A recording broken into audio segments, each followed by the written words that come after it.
Ai, ai, papai! 8h11 aqui em Macapá, aqui em Santana, aqui no Amapá. A gente vai iniciar o nosso webinário internacional com a participação maravilhosa da psicóloga Juliana Pontes Assis, fazendo essa conexão Brasil-Irlanda. E só porque eu comecei o evento agora desatou a entrar gente. Eu gosto é assim.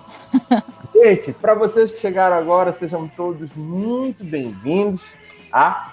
A gente tem a honra de receber a Juliana lá de Dublin, na Irlanda. A Juliana é uma amiga muito querida deste docente. Fico muito feliz pelo crescimento pessoal, pelo crescimento profissional dessa garota. Ela está fazendo mestrado em resolução de conflitos. Acredito, tanta coisa que essa mulher já resolveu na vida dela. Ela foi professora do curso de Psicologia da Fama e também atuou na Quarto Coaching Consultoria. E a partir de agora eu vou encerrar a minha apresentação e vou deixar a palavra com ela. Meus queridos alunos, minhas queridas alunas, I love muito vocês, obrigado por estarem aqui. E, Juliana, são todos seus, podem ficar à vontade com eles. Maravilha. Então, gente, é um grande prazer estar aqui com vocês. Eu me sinto muito honrada com o convite do Isaac, né? Como ele falou, nós somos amigos de longa data, a gente já se conhece há algum tempo. E aí, eu agora, no momento, estou morando em Dublin, estou fazendo mestrado, né, em resolução de conflitos, só que além de fazer esse mestrado em resolução de conflitos, eu também estudo psicanálise, também sou psicanalista em formação. E aí eu tenho uma paixão muito grande pela psicanálise e eu comecei a pensar muito, eu gosto muito de pensar o mundo que eu vivo, o momento que eu vivo, as situações atuais, muito a partir da compreensão de um olhar psicanalítico. E uma coisa que me encantou muito sempre foi a internet. Eu sempre fui uma grande apaixonada pela internet, eu sempre fui uma grande apaixonada pela comunicação, né? E quando eu comecei a estudar um tema, no caso do nosso seminário, que é a cultura do cancelamento, né? Uma nova técnica de vigilância, punição e adoecimento contemporâneo. Quando eu comecei a estudar sobre a cultura do cancelamento, essa era uma realidade que ela me parecia bastante distante, principalmente em Macapá, porque apesar de nós termos uma grande facilidade de acesso a Instagram e outras redes sociais, Facebook, eu acho que me lembro que quando comecei a estudar isso daí, já tinha Instagram, Facebook e tudo mais, mas não tinha essa força como teve depois da pandemia. Me pareceu uma coisa ainda, a ideia de cancelamento dentro das redes sociais ainda me pareceu uma coisa muito fora da realidade, uma coisa ainda muito de ficção científica. Quem conhece, tem um episódio de Black Mirror da Netflix, que o nome é Nosedive. Eu não estou lembrando qual é a temporada, eu fiz um artigo sobre ele. Eu tenho, depois eu posso enviar para vocês o endereço, tem o Instagram da clínica de psicologia da qual eu faço parte também, que é a Casa das Palavras, e lá tem uma live falando sobre esse tema, que é esse episódio no Dive de Black Mirror, que é, exato, o primeiro episódio da terceira temporada, e lá nós vemos uma situação de cancelamento, né? Você tem uma sociedade que ela funciona ao redor das redes sociais e das avaliações das redes sociais, e a personagem principal vai sofrendo vários e vários cancelamentos, e esse cancelamento ele é tão grande que ela perde, tipo, relações sociais, ela perde dinheiro, ela perde direitos por conta desse cancelamento. E aí aquilo que parecia até então uma coisa completamente de ficção científica, né? Uma coisa que era completamente fora das nossas possibilidades, imaginar um cancelamento através de uma rede social para a vida prática das pessoas, começou a se tornar bastante comum, bastante repetido. O termo cancelamento ele vem em 2015, após um fato de uma, eu não vou lembrar o nome dela, mas era uma americana que estava viajando para um país africano e ela fez um comentário muito infeliz sobre o HIV, fazendo uma relação de que o HIV é uma doença que está ligada à cor da pele das pessoas. E aí ela fez um comentário muito infeliz sobre isso, e durante o voo dela, ela foi sendo cancelada, o Twitter dela sobre esse comentário foi sendo retweetado, e ela já, quando ela pousou, né, no lugar de destino dela, a vida dela tinha se transformado completamente com alguns minutos, com algumas horas de cancelamento nas redes sociais. E muitas dessas pessoas que sofrem cancelamentos, elas têm depois dificuldades perdem relações, né, perdem amizades, perdem emprego.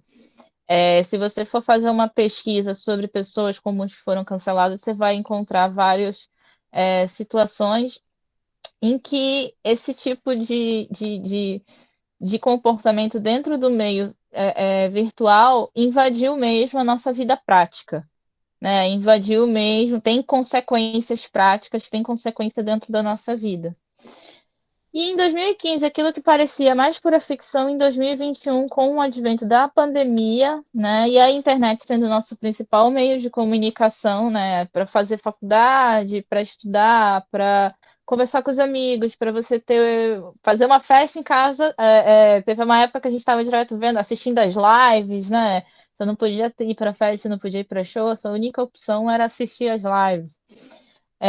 E aí a internet acabou tendo uma influência e uma presença na nossa vida, principalmente as redes sociais, muito grande, muito maior do que até então estava tendo. Já era bastante grande essa presença, mas aí com o advento da pandemia isso se tornou muito maior. E aí, um exemplo que a gente pode pensar é que, primeiro, que a gente está tão envolvido dentro dessas redes sociais que não tem mais como voltar atrás, né? O Isaías falou ainda há pouco que ele largou o WhatsApp, mas ele ainda tem o Telegram, ele ainda tem o e-mail, ele ainda tem o Instagram, né? Ou seja, não interessa o quanto que você tente largar as redes sociais de alguma maneira ou de outra, exceto pouquíssimas pessoas, assim, bem pouquíssimas, muito raras pessoas, mas você não consegue totalmente se isolar dessas redes de comunicação. E também você não consegue, muitas vezes, impedir receber informações sobre essas redes. Né? Um exemplo que a gente pode pensar que é o BBB, que tem gente que não assiste, que não quer saber de BBB, não tem interesse por BBB, e você está lá na sua rede social e você é constantemente bombardeado por informações pelas quais você nem quer, sobre gente que está sendo cancelada, e gente que você nem sabe quem é, por motivos que você nem entende muito bem, mas vem para você essas informações. Então é praticamente impossível da gente fugir disso. Tem um autor, o nome dele é Nascimento, eu li um livro dele que fala sobre sociologia digital, esse livro é bem recente, de 2020, e que ele vai falar assim, que parece que em todos os aspectos da vida social contemporânea foram de alguma medida afetados para usarmos os termos que se tornou canônico, tecnologias digitais de informação e comunicação. E é exatamente isso que a gente está vivendo. Todas as nossas vivências, elas estão sendo diretamente influenciadas pelas tecnologias de comunicação, pelas redes sociais, como Instagram, Facebook, WhatsApp, Twitter, Telegram, Google Meet, Zoom e assim por diante. E aí eu vou entrar já um pouquinho mais dentro da visão da psicanálise. Eu não vou trazer aqui nenhum conceito. Eu vou tentar conversar com vocês de uma maneira mais descomplicada e de uma maneira menos cheia de palavras que podem acabar causando uma dificuldade de compreensão por serem muito técnicas dentro do meio psicanalítico. Eu vou e até porque esses autores que eu estou trazendo para vocês são autores que eles têm uma maneira de comunicar a psicanálise que é bastante acessível. Então, às vezes dá para a gente conseguir compreender bastante a leitura e a visão que a psicanálise já vai ter sobre tudo isso que eu estava falando, dessa influência dessas redes sociais na nossa vida.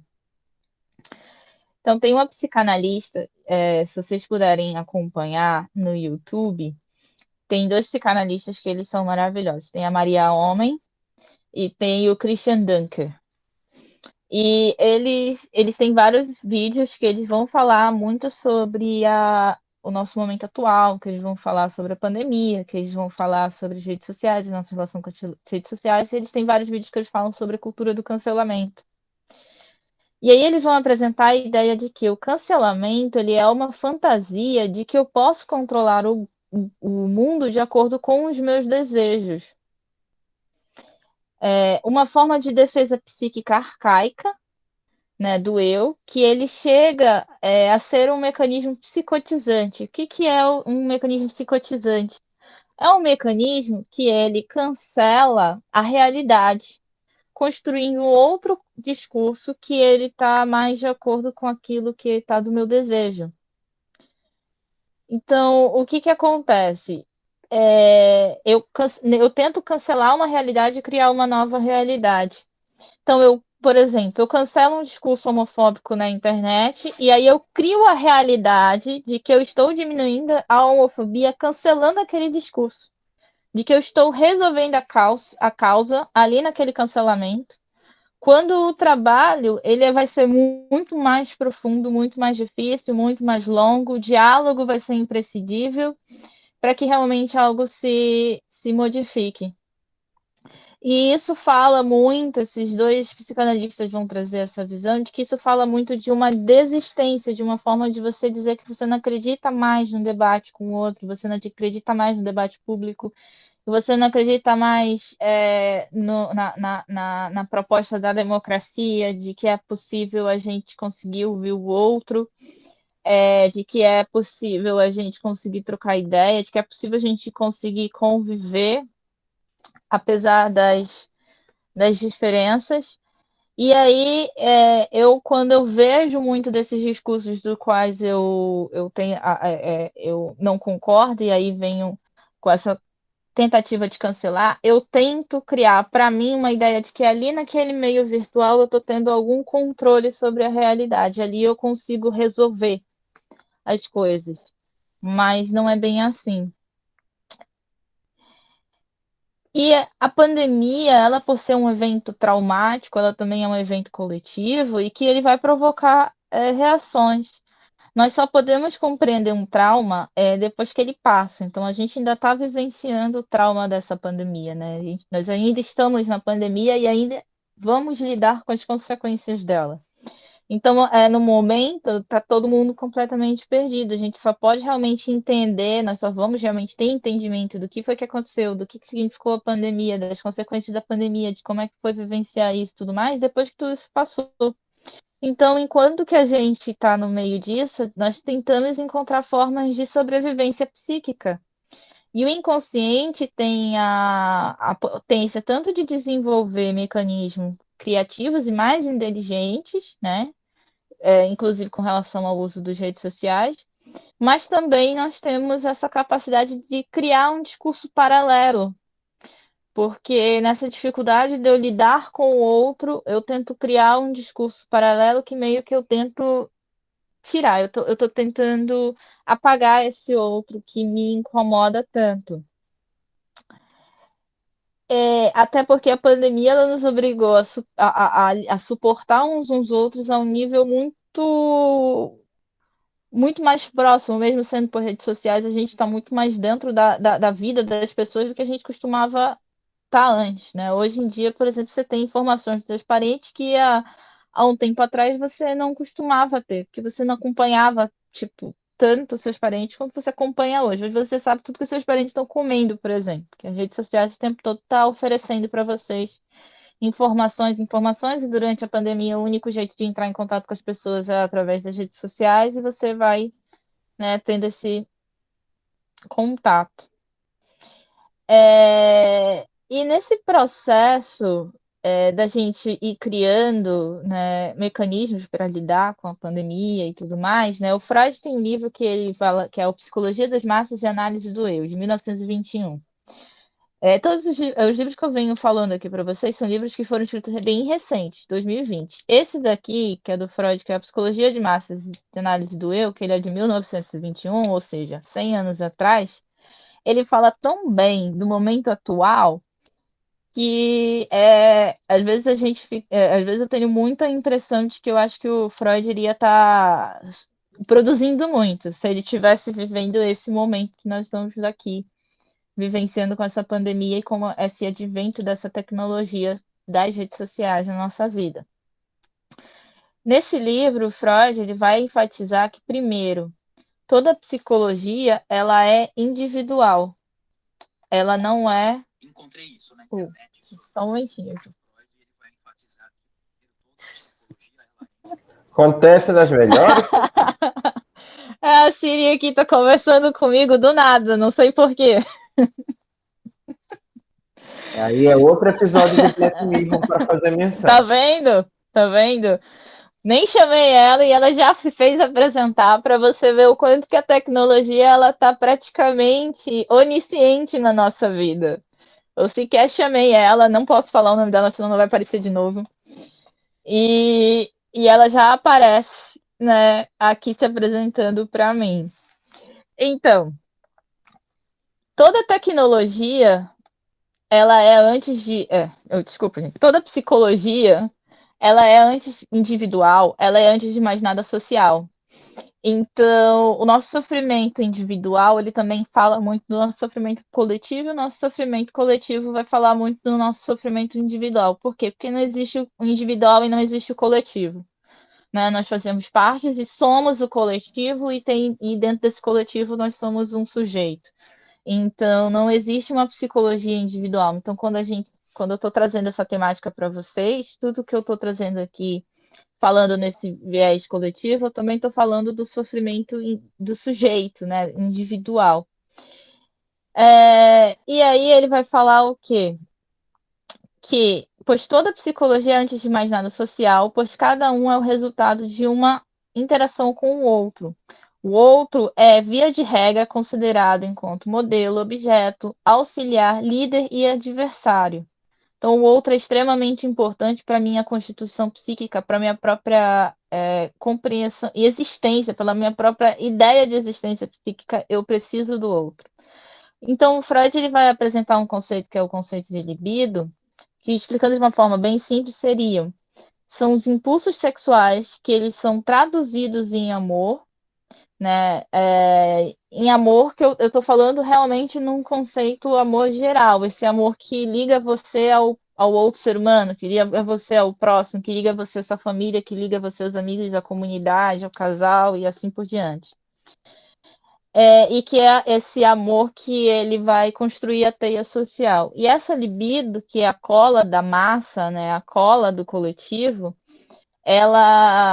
esses laços de sentimentos é que eles vão constituir a alma coletiva.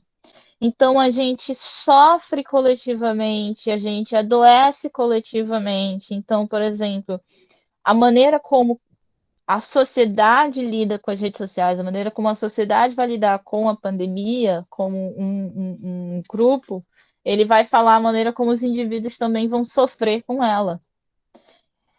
E a teoria e a cultura do cancelamento, eu acho que ela fala muito de ser um sintoma coletivo de um sofrimento que ele é individual.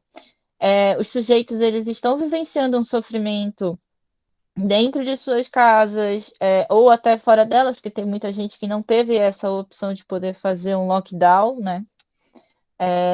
Porque as condições econômicas, sociais, até sanitárias para a pessoa não são possíveis. Mas mesmo assim, mesmo a pessoa não podendo ter feito um lockdown, mesmo a pessoa não poder ter tido a oportunidade de se proteger do Covid de uma maneira mais eficiente para ela, ainda assim essa pessoa está tendo que lidar com as consequências de tudo que está acontecendo. Né? Ainda assim, ela está tendo que lidar com as consequências do fato de que a parte mais abastada da sociedade está em casa e não está gastando mais como estava.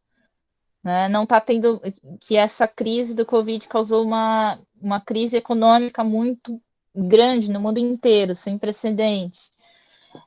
Então a gente está tendo que lidar com as consequências de tudo isso. E a reação que eu vejo das redes sociais fala muito, que é coletiva, fala muito de um sofrimento que ele é individual e que ele se manifesta dentro desse sintoma coletivo, porque a gente tenta encontrar no outro muitas vezes uma resposta daquilo que nós não encontramos em nós. E a gente não tem resposta para essa pandemia. Nós não temos uma resposta do que vai acontecer depois, como é que vai ser, se o mundo vai se fechar ou não, se a situação econômica vai melhorar ou não, se isso vai durar 1, 2, 3 anos, se vai voltar tudo de novo ou não. Tipo, toda essa angústia, todo esse sofrimento que a gente está vivenciando,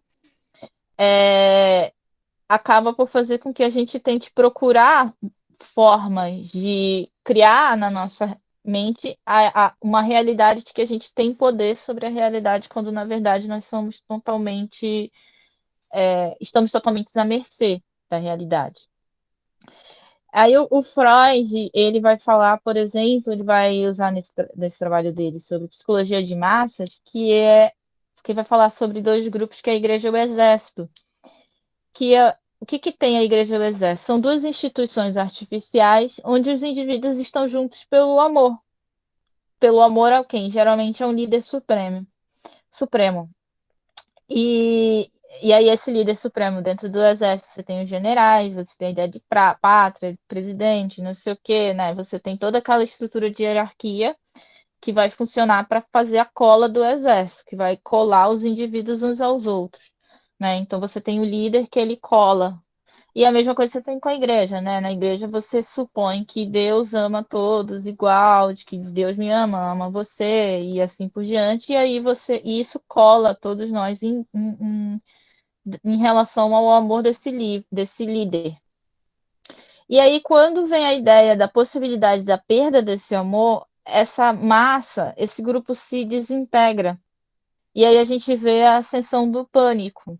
Então, é uma necessidade nossa ter um líder, é uma necessidade nossa ter um capitão que direciona o navio. Porque, do contrário, se a crença de que o líder ele não está podendo ter condições de nos ajudar, né? Se a gente começa a perceber que esse líder ele não dá conta, ou esse líder está abandonando o barco, né? A tendência é que esse nosso pacto coletivo ele se desfaça e a gente entre num pânico. Então, por isso que acaba sendo tão importante, e a gente acaba vendo essa procura também por líderes, essa procura por, por sujeitos, essa procura por alguém que possa nos direcionar para onde ir. E aí vai entrar de novo essa situação do cancelamento, porque o cancelamento poderíamos interpretar talvez como uma resposta coletiva à pandemia, a esse evento inominável, inédito para muitos e confuso para o mundo moderno. Ele provoca uma angústia que podemos pensar que para muitos tem a necessidade de sentir que nós temos a necessidade de sentir que fazemos parte de um meio coletivo, né, no qual eu me sinto protegido e onde eu posso controlar as coisas. E junto com uma horda, né, com uma massa coletiva, eu posso mudar a realidade ao meu redor.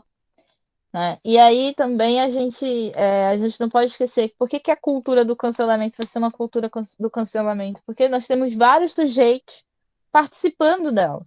A gente tem várias pessoas que fomentam a cultura do cancelamento e essas pessoas elas estão sentindo o quê? Que elas estão fazendo parte de um grupo. E esse grupo está dando, de alguma maneira, está servindo para ela como um meio de vazão para ela lidar com essa angústia, com esse desamparo, com esse sofrimento. Eu não cancelo sozinho, eu cancelo com um conjunto que vem junto comigo nessa ação. E ele me dá esse grupo, esse coletivo, ele me dá a segurança de que eu estou influenciando o mundo ao meu redor e assim eu posso barrar a castração, que seria nada menos que a prova da minha impotência. Né? A castração é a prova da minha impotência diante do mundo, é a prova da minha impotência diante de tudo. Né? Então, diante da pandemia, diante das notícias, das injustiças dos governos, etc., eu tento, junto com um coletivo, controlar algo. Então, a massa é interligada por instintos amorosos, e aí a gente vai ter o mecanismo da identificação, que é a mais antiga forma de ligação afetiva, que é eu imito e identifico com algo meu, eu me identifico, né, e eu imito me identificando com partes daquele que eu amo. Então, a identificação, ela pode se manifestar tanto na ternura quanto em hostilidade, né? No canibalismo, por exemplo, se você for pesquisar os indígenas canibais e tudo mais, você vai perceber que eles não se alimentavam de qualquer pessoa, eles se alimentavam de guerreiros, eles se alimentavam daqueles que eles sentiam que tinham algo que eles queriam para ele, que tinham algo que eles de valor para eles. Então, o canibal ele só vai se alimentar daqueles que ele admira, né? E aqui, através da identificação, o sujeito constrói o seu ideal do eu, que é um ideal que serve como uma lanterna que vai te orientar, né, para tudo que você considera que idealmente bom e desejável pela sociedade. Isso daí tudo é baseado dentro das suas construções, da sua família, da igreja que você vem, da escola, do estado, de tudo que você aprende ao longo da sua vida. E aí, isso daí vai mostrar o quê, né? O ideal, quando ele é muito rígido, quando ele não permite nuances no outro, ele torna-se uma exigência muito cruel e violenta contra mim mesmo e contra o outro. E eu uso uma regra muito impossível de ser cumprida para medir o meu mundo, né? E eu vou usar isso para medir o mundo do outro.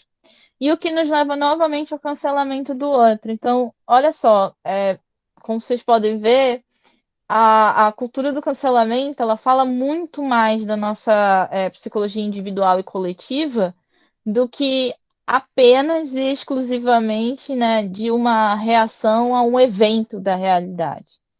Por quê? Porque o que me leva ao cancelamento, a querer cancelar o outro, eu vou cancelar aqueles que fogem do meu ideal. Só que aí entra um outro problema, por quê? Porque todo mundo está fora do ideal, porque o ideal ele sempre vai ser algo do impossível, algo da ordem do impossível de ser alcançado. E um exemplo que eu posso trazer para vocês dessa visão para tornar a coisa um pouco mais palpável, se vocês conhecem, por exemplo, o caso da Luísa Sonza com o Whindersson Nunes, né, que eles eram casados e tudo mais, se separaram e até hoje vivem sendo cancelados constantemente por várias pessoas, apesar da Luísa Sonza ainda estar nas redes sociais, ainda ter muito sucesso, inclusive ela teve que dar uma parada na carreira dela recentemente por causa de situação de perseguição dentro das redes sociais. Ou seja, acabaram fazendo ela ter que passar por um breve cancelamento, né? E é muito interessante a gente observar todo o cancelamento em relação aos dois, porque eu venho uma pergunta: o que tem de novo dentro da história deles que é tão inédito para as pessoas precisarem cancelar tanto, né? O que tem de novo em um casal de famosos jovens que se separaram, né?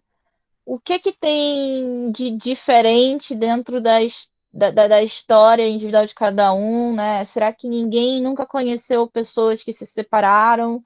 Será que ninguém nunca vivenciou histórias de amor que terminaram, às vezes, de uma maneira não muito legal, em que uma outra pessoa ali cometeu uma outra falha com a outra, né? É sempre um julgamento muito grande para essas duas figuras que acabaram se tornando de domínio público, como se a gente esquecesse que aquilo que eles vivenciam é algo completamente natural e comum da vivência humana.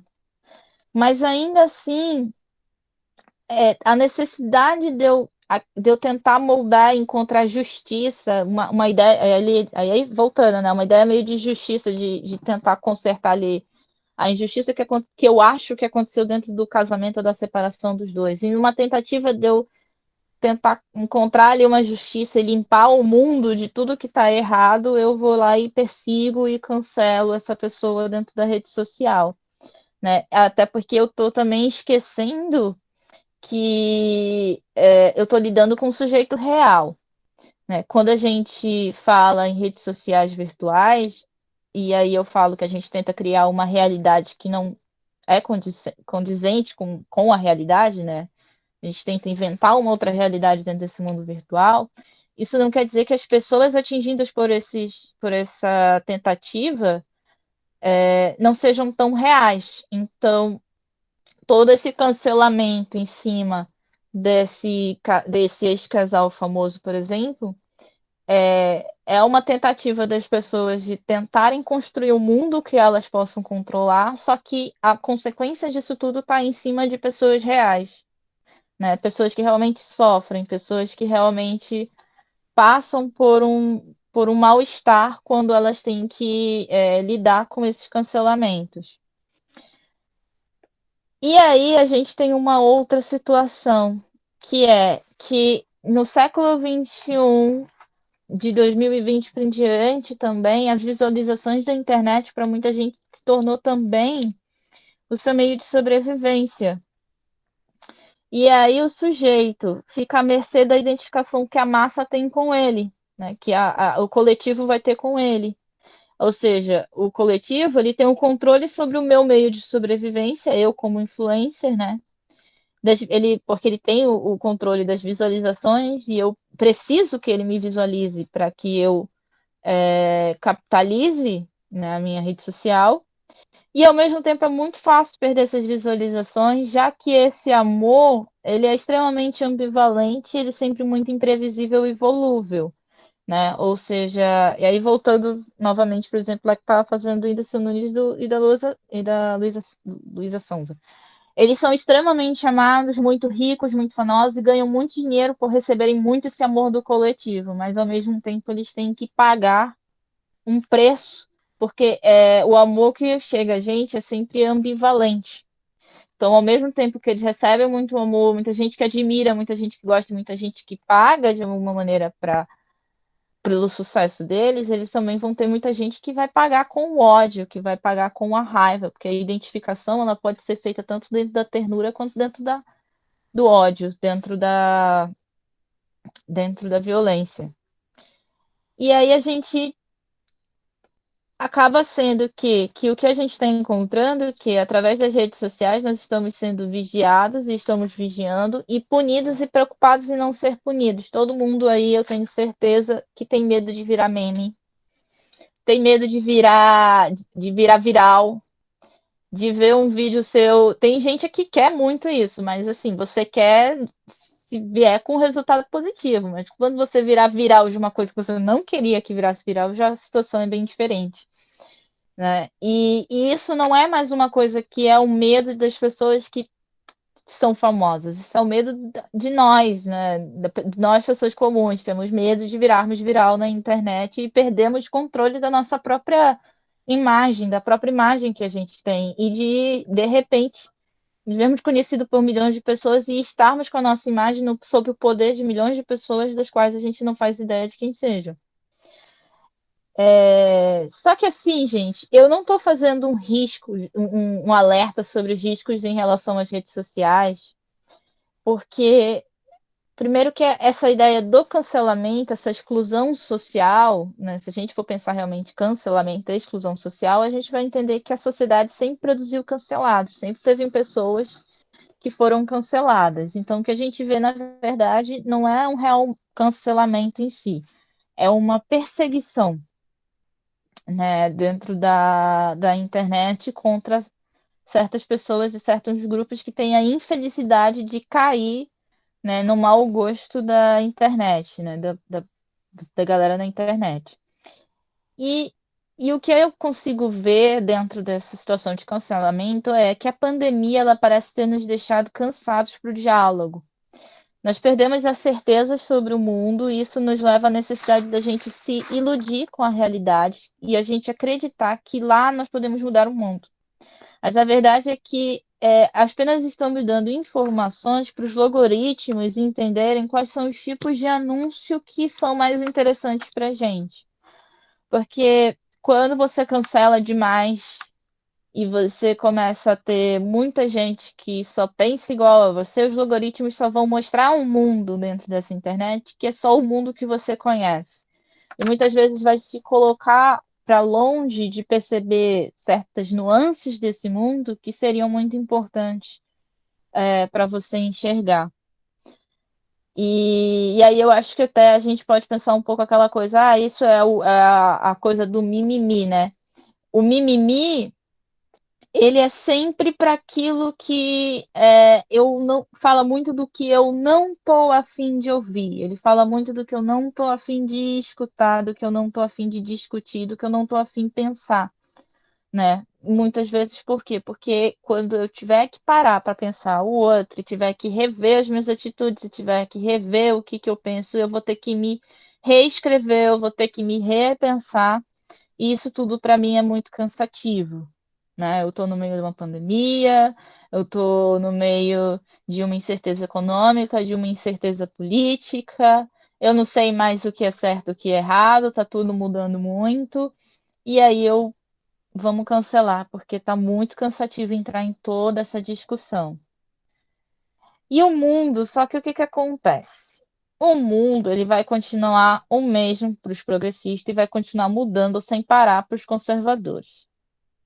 Por quê? Porque quem é muito progressista, quem quer o mundo mude rápido, vai ter que aceitar com o fato de que todo momento que a gente tem uma mudança histórica, uma evolução histórica, uma mudança de comportamento, a gente vai ter sempre uma resposta contrária a isso, tentando parar essa, essa ida para frente.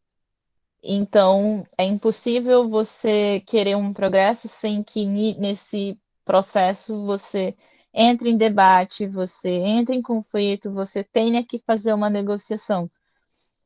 E para os conservadores, o mundo não para, como já dizia o Cazuza, né? A gente pode até lembrar do Cazuza falando da letra dele, né? O mundo, eu vejo o futuro repetir o passado, né? Eu vejo um museu de grandes novidades. Então, hoje, por exemplo, vamos pegar a situação política do Brasil. Nós estamos num momento de muitas mudanças culturais, muitas mudanças sociais, mudanças no meio artístico, mudanças de representatividade, de lutas por direitos igualitários e assim por diante. E ao mesmo tempo nós também vemos muita gente repetindo o passado, né, pedindo a volta da ditadura, antigamente que era bom, porque né, esse desejo da volta do por quê? Porque sempre a gente tem essa ida, né, quando a gente entra dentro de um processo de vivência de desamparo, como é uma pandemia, a gente sempre tem essa tentativa de resgatar o passado. Mas, ao mesmo tempo, o tempo não para, ele continua andando. Então, por mais que você tenha milhares de gente querendo resgatar o passado, o tempo continua indo para frente, né? Ele não volta. E muitas mudanças vão continuar acontecendo, né? Então, para tudo isso vai causar um desamparo muito grande, porque você perde as referências do que você achava que era o certo e errado, você perde as referências de mundo e você é obrigado a ter que repensar tudo até então que você tinha como certo, como correto, como estava perfeitamente construído para você, você começa a ter que repensar. E aí é muito mais fácil, ao invés de fazer todo esse trabalho, né, de repensar, de diálogo, de entender que existe essa quantidade absurda de diferentes pontos de vista e formas de lidar com a experiência, é muito mais fácil eu cancelar. Então, as tecnologias das comunicações atuais, porém, também nos revelam uma coisa: nossos líderes são de barro e estão tão perdidos quanto nós em relação à situação econômica, social e sanitária atual. Devemos nos lembrar que, mesmo sendo uma ferramenta de acesso democrática, as tecnologias de comunicação são também empresas que dependem do lucro para sustentar esse sistema e que vendem informações suas e para você. O Instagram é ainda um grande shopping center online. Então, é um espaço de debate público, mas é também um grande shopping online. A gente não pode esquecer as dimensões capitalistas dessas ferramentas também, né? De que elas também trabalham no sentido de nos levar a consumir mais. E a segurança de que controlamos o mundo com cancelamento, seja ele de direita ou de esquerda ou de cima ou de baixo, é uma segurança efêmera, que ela se desvanece assim que encaramos o mundo real. Assim que temos que lidar com a pandemia e suas consequências, com o ser humano e suas nuances, com a realidade e suas possibilidades.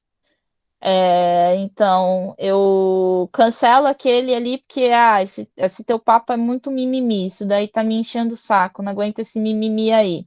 Esse mimimi de diferença,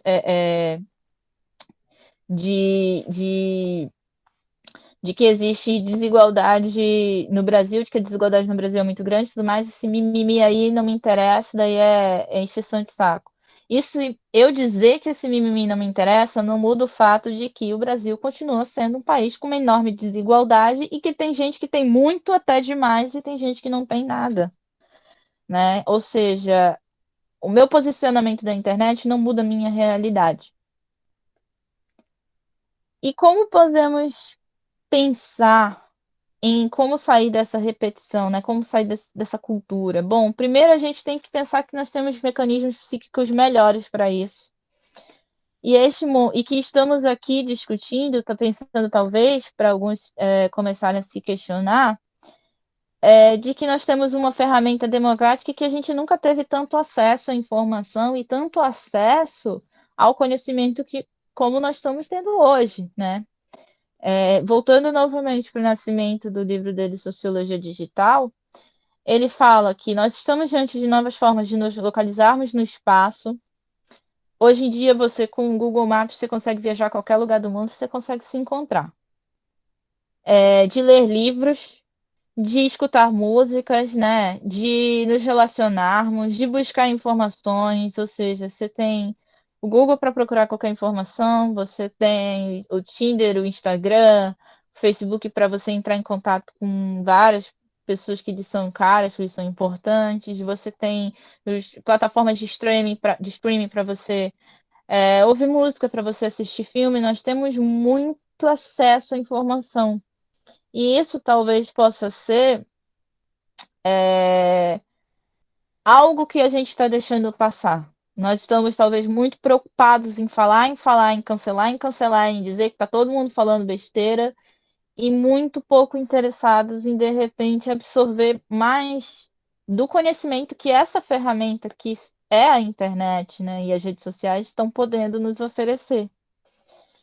Essa tecnologia ela nos permite ir longe, mas antes precisamos ir longe do nosso próprio íntimo. E o que a minha participação da cultura do cancelamento fala de mim? O que eu posso fazer para sair dessa cultura do cancelamento, né? E retomar a minha capacidade de participar de um debate democrático, voltar a suportar a fala do outro, né? Entender esse processo de mudança, e entender que eu estou encarando um mundo muito novo, né? Então, em um primeiro momento, fazendo aqui uma conclusão um pouco assim de toda essa conversa que a gente está tendo aqui, a cultura do cancelamento, ela fala em primeiro lugar de um sofrimento que ele é coletivo e também é individual. Ele é uma tentativa da gente de responder ao desamparo, é uma tentativa da gente de encontrar líderes e quando esses líderes não correspondem aos nossos desejos, puni-los. É uma tentativa nossa de fazer justiça ou de fazer se valer os nossos valores em cima do outro. É uma tentativa nossa de controlar um mundo que ele é incontrolável porque sozinhos nós não podemos fazer isso. E também não se modifica e não se melhora o mundo de um dia para o outro, né? Existem muitos teóricos que falam que hoje nós somos uma das gerações mais cansadas que já existiu, justamente por quê? Porque a gente está tão cheio de informação e tão cheio de possibilidades que parece que nós não temos energia de saber muito bem o que fazer com isso, e a nossa energia está sendo apenas gasta dentro desse discurso de cancelamento, desse discurso de ódio, que novamente não abre espaço para um debate e não abre espaço para uma mudança contundente mesmo de comportamento das pessoas envolvidas dentro dessa discussão, né? Então, é isso, gente. Aqui, não sei se eu... Espero que vocês tenham Eu estou aberta agora para perguntas, se vocês quiserem fazer algumas perguntas. E eu espero que tenha sido claro para vocês um pouco a ideia do que eu queria conversar sobre a cultura do cancelamento. Agora que vai começar o fight. Tá. Enquanto vocês. Ei, acorda aí! Bom dia a todos de novo. Você que deixou só no fone do ouvido e você que foi vendo com a vozinha doce da Juliana e foi baixando, tá aí, voltei. Então acorda. Como é que você.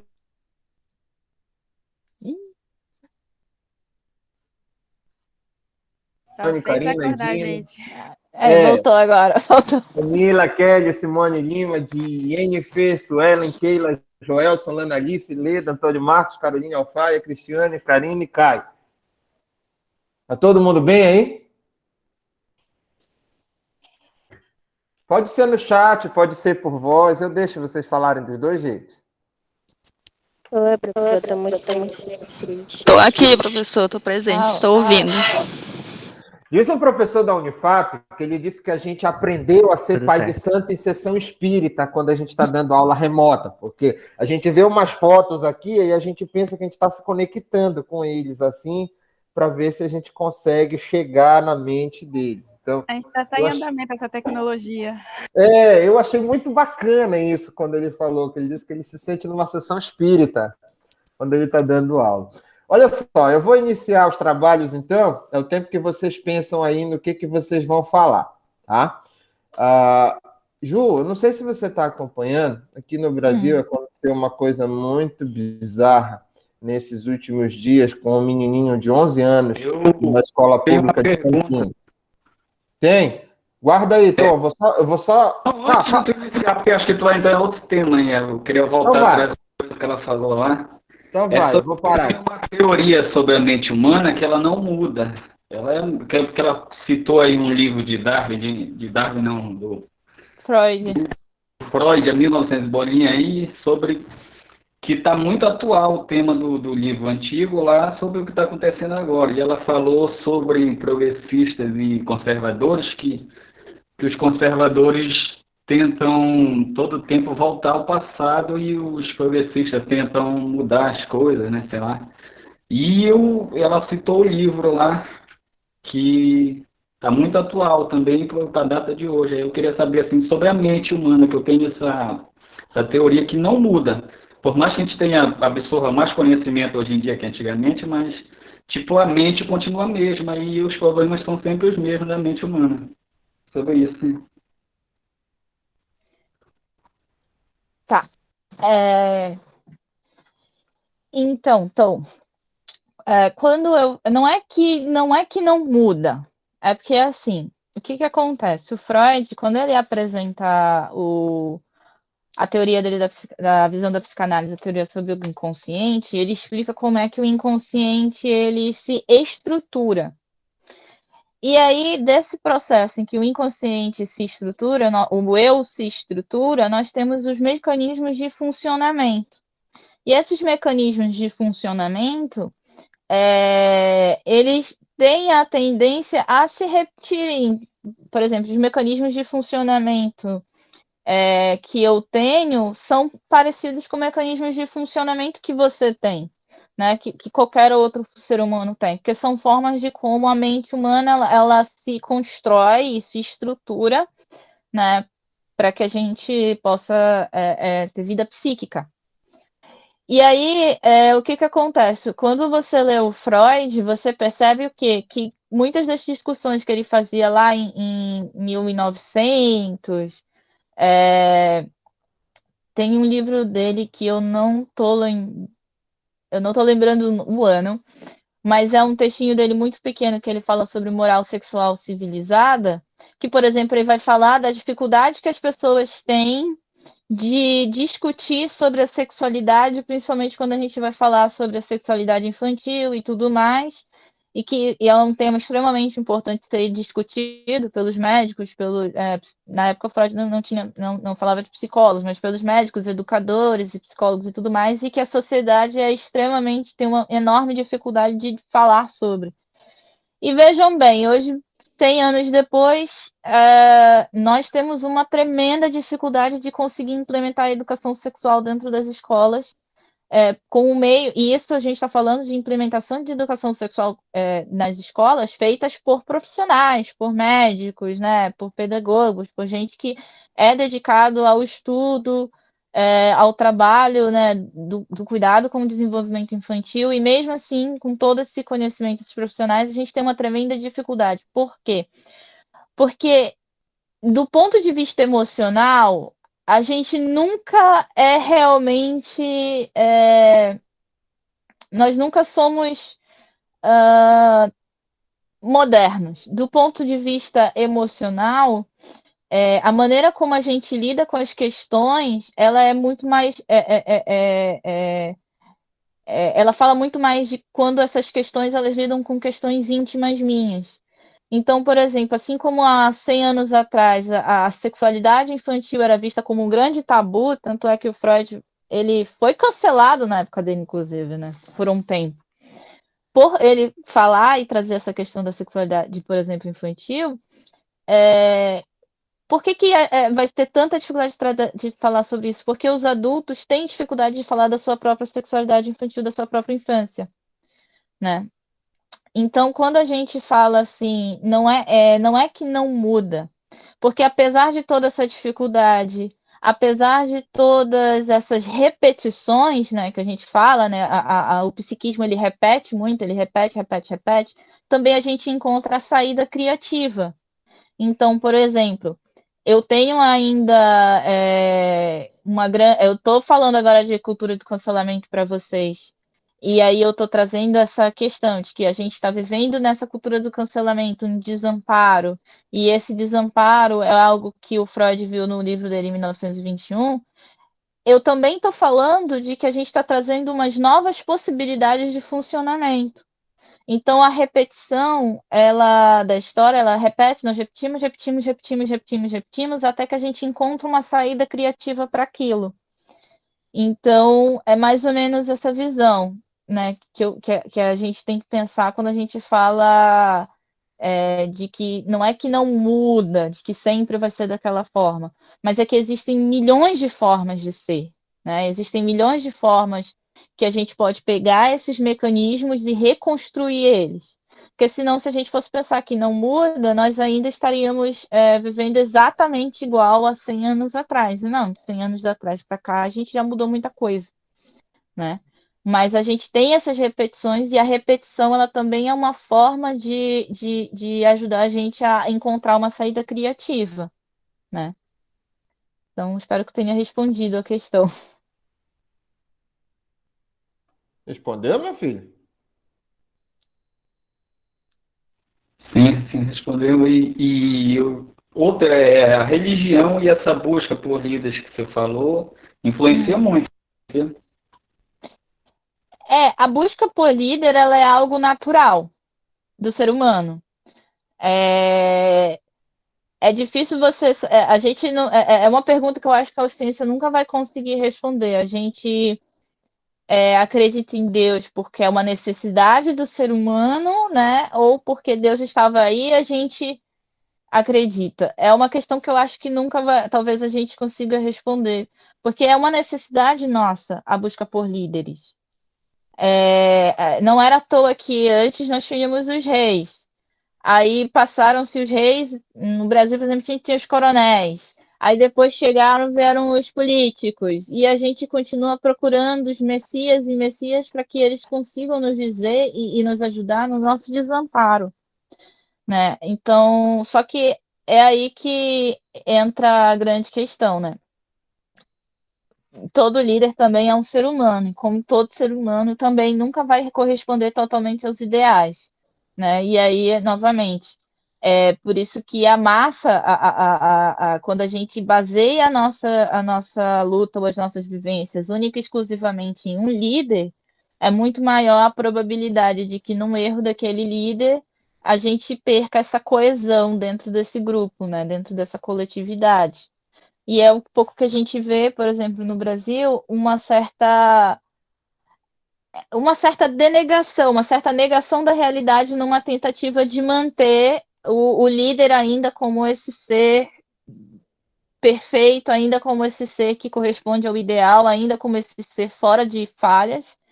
E aí eu não estou falando nem de uma questão de político ou outro, mas é a forma como a gente, se você for parar para ver como os brasileiros lidam com as lideranças, é muito nisso, tentando preservar o máximo possível esse líder como se ele fosse fora de defeito, como se ele fosse fora de erros, né? Exatamente isso que eu digo, que não é que não mude, que você falou que a gente busca saídas e tal, mas vai continuar sempre assim, porque é tipo natureza humana. Vai continuar, vai mudar as tecnologias, vai mudar o tempo, vai mudar tudo, mas a gente vai continuar buscando as mesmas coisas por causa da natureza humana. Essa é a minha teoria, entendeu? Não é que não mude. Uhum.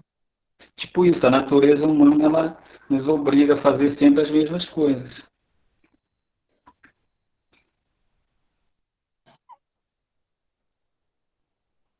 Então, voltamos? Tá satisfeito, Sim. Tom? Vamos lá. Eu queria entrar numa discussão. Não sei se a Ju está acompanhando o que está rolando recentemente aqui no Brasil, em terras tupiniquins. Eu acompanho muita coisa do Brasil, não perco as notícias daí, não. Aconteceu uma coisa bem bizarra Sim. lá em Campinas. Estou demonstrando aí. Eu vou reduzir em 2 notícias. E aí eu não sei se tu acompanhou este caso. Há alguns dias atrás aconteceu isso aqui. Família denuncia preconceito contra aluno de 11 anos após sugestão de trabalho com tema LGBT num grupo da escola. E ocorreu uma espécie de cancelamento por parte da... Ele deu essa sugestão. Oi, gente, então que tal a gente fazer um trabalho sobre o mês do LGBT e etc? Eu acho uma ideia boa. 11 anos, 6º ano lá.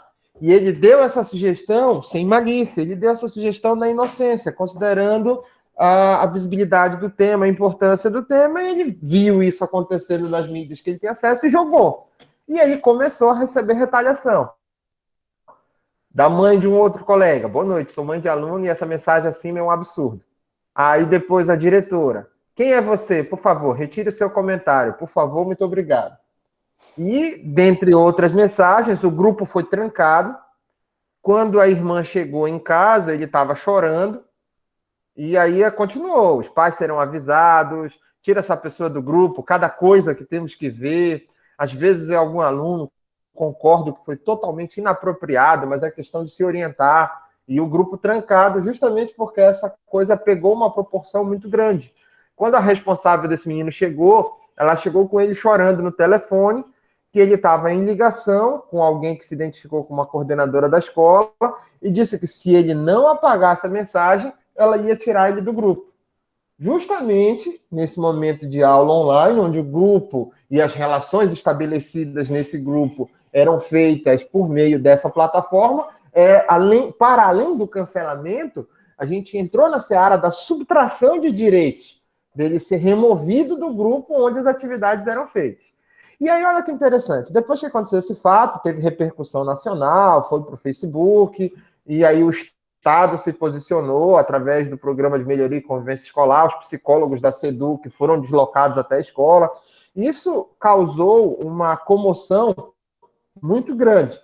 E aí a gente vem, recentemente, 2 dias depois, a fúria revoltosa dos grupos potencialmente atingidos pela situação.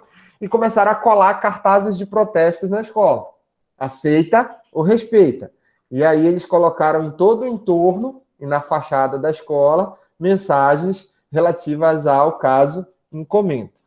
E aí, se você puder conversar com a gente sobre isso eu considerei um exemplo perfeito do que você está falando. Não sei se você acompanhou esse caso. Não, esse caso eu não tô sabendo dele agora, não tinha acompanhado, não.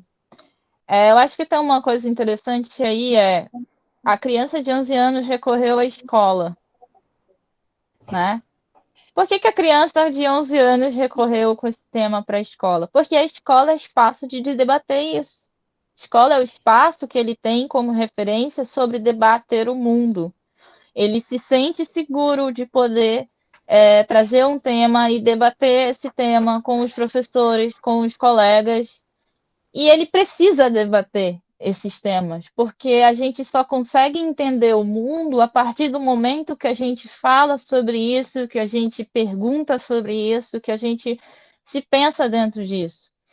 E é muito, eu acho, isso daí, e aí volta até para aquele texto do Freud, né? Moral sexual civilizada, onde a gente não consegue levar para a escola e para a educação, às vezes, alguns temas. Por quê? Porque os próprios adultos não estão bem resolvidos com as suas próprias questões de sexualidade. E aí quando você. E aí, olha que foi trazido pela própria criança o tema, né? Quando você vai para o espaço da escola, essa criança não tem a possibilidade de ter um espaço que é seguro, que é um espaço onde ela vai poder tirar as dúvidas delas, fazer os questionamentos dela e sem sofrer violência. E esse caso que essa criança sofreu foi uma violência, né? Por uma pressão psicológica, por uma coisa que ele provavelmente sequer entendeu o porquê que causou tanta polêmica, né? Você imagina o quanto que não deve ter, o quanto que para ele, quando é que esse menino outra vez vai ter coragem de trazer uma sugestão de discussão dentro da escola, dentro de um meio de pesquisa acadêmico, por exemplo, o que vai ficar para essa criança sobre o direito dele de questionar, de perguntar, de tentar entender o que é. Né? E eu acho que o que está acontecendo, que eu vejo um pouco atualmente nas escolas, é que tem muito profissionais que, assim, os pais a gente até ainda consegue entender um pouco mais, mas tem muitos profissionais, pedagogos, muitos profissionais, professores, muitos profissionais, psicólogos, que não estão bem resolvidos com as suas questões em termos de sexualidade, que não estão muito bem resolvidos com essas questões e essas discussões que falam, e não só de sexualidade, estou trazendo que no caso o Nino trouxe a questão do tema do LGBT, mas até de diferenças culturais, por exemplo, de diferenças de religião, de diferenças de cultura e assim por diante, não estão conseguindo ser um espaço aberto de discussão para essas crianças. E aí, o que vai acontecer? Vai ser essa horda de gente de cancelamento que a gente está vendo aí. Essa quantidade, esse adolescente que chega e vai cancelando todo mundo na rede social e discutindo com todo mundo na rede social sem conseguir desenvolver uma capacidade de ter um debate democrático. Né? Escola é espaço, sim, para se discutir todos os pontos de vista. Por quê? Porque escola é para todo mundo.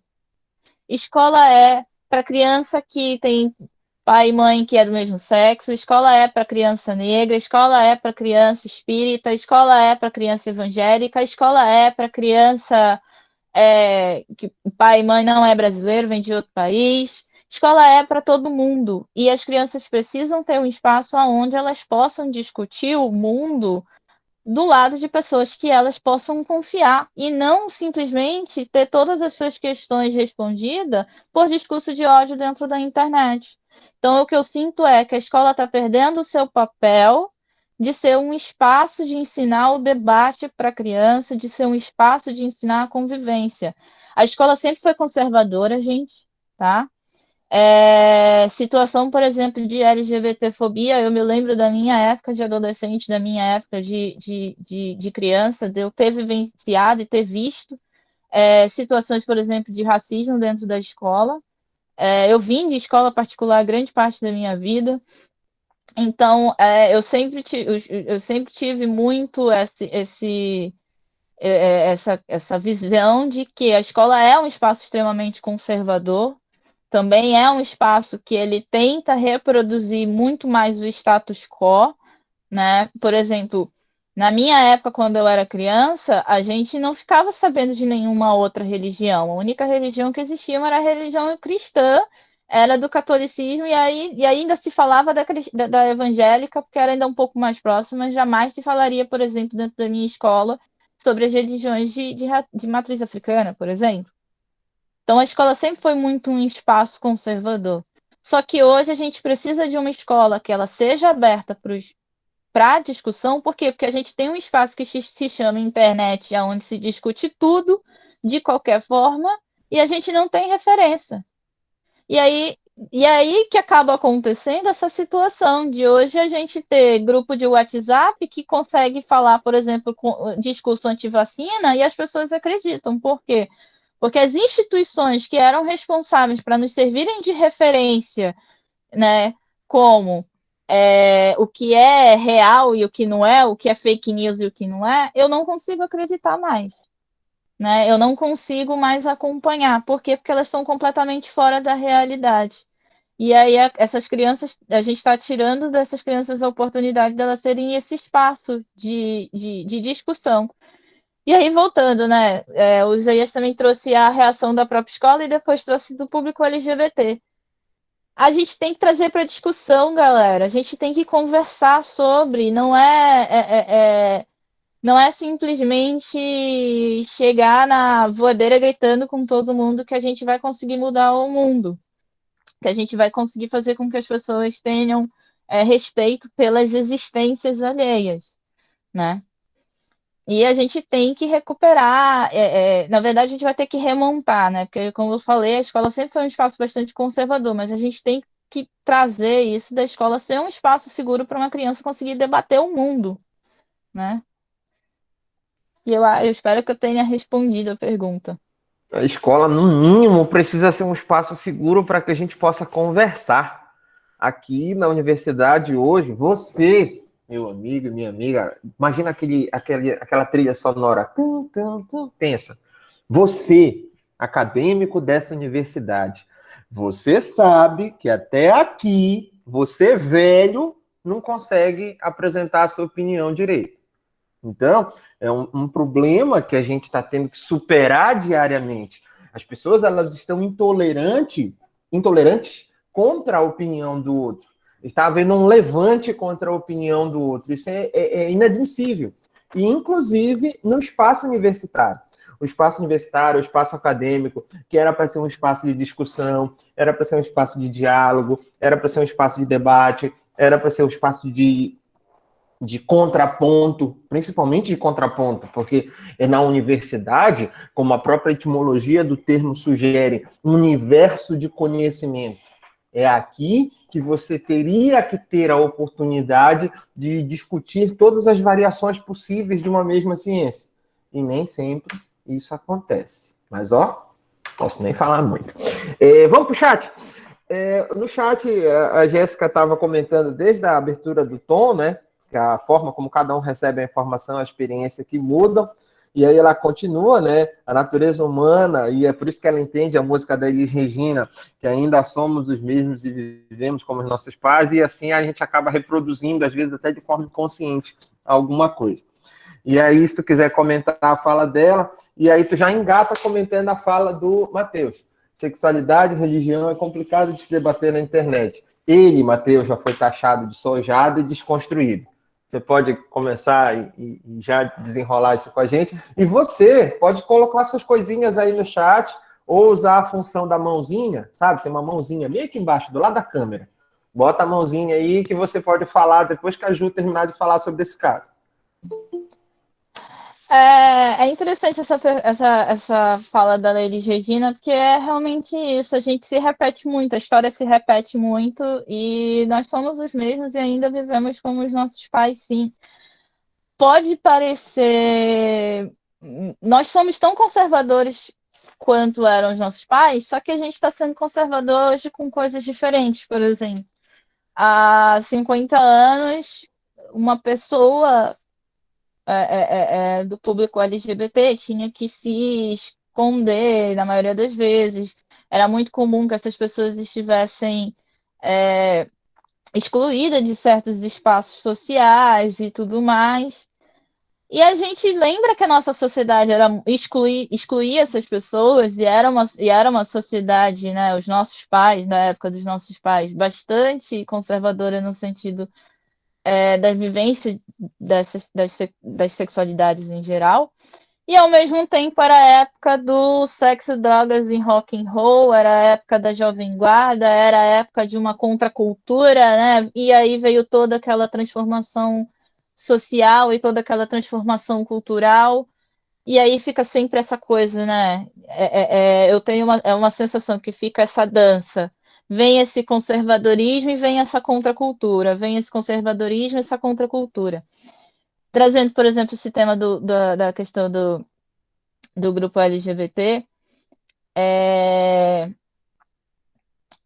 a segunda pergunta do Tom, né, que falou, não, do Tom, acho que foi a segunda pergunta que ela Matheus.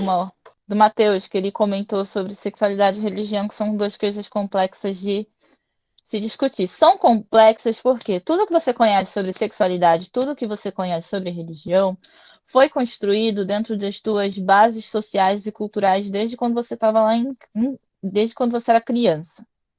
São todas as coisas que a sua mãe e o seu pai te falaram, todas as coisas que você ouviu na escola, todas as coisas que você aprendeu na igreja, todas as coisas que você aprendeu na televisão, tudo que a sociedade te apresentou, elas constroem as bases daquilo que você acredita.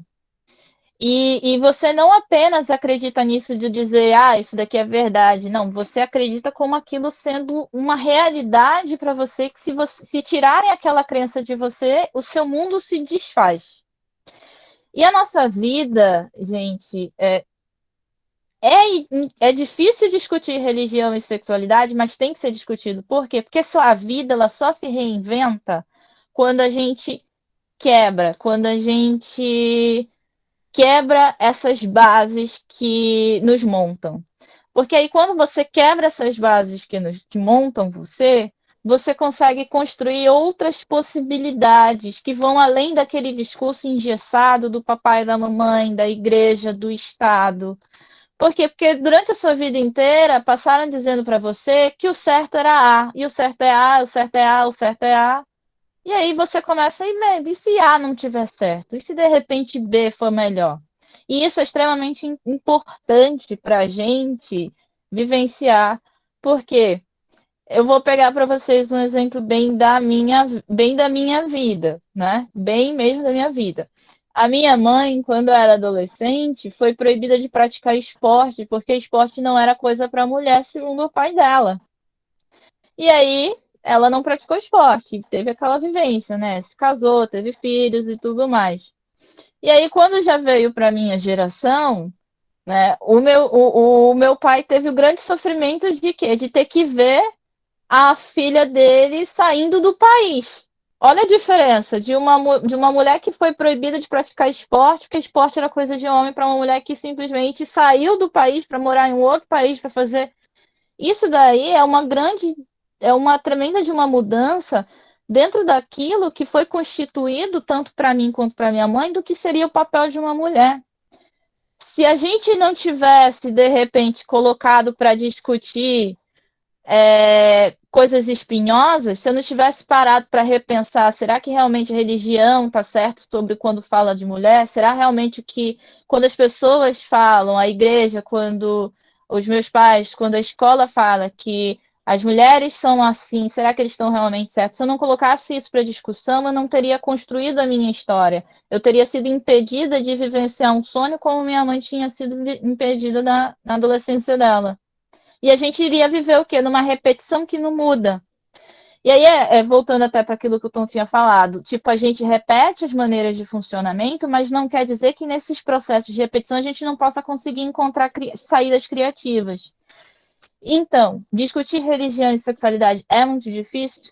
Mas é extremamente importante e a gente tem que ter espaço para discutir religião e para discutir sexualidade dentro do meio acadêmico, porque isso é fazer ciência, colocar mesmo para pensar, colocar para discutir, né? E daí ver, será que não dá para fazer uma mudança aqui? Será que tem que ser assim? Por que tem que ser desse jeito? E daí a gente vai construindo as nossas saídas mais criativas. E um mundo melhor para todo mundo. Porque por mais que as pessoas gostem de dizer que a gente está vivendo em tempos muito difíceis, a gente está vivendo os fins do tempo, né?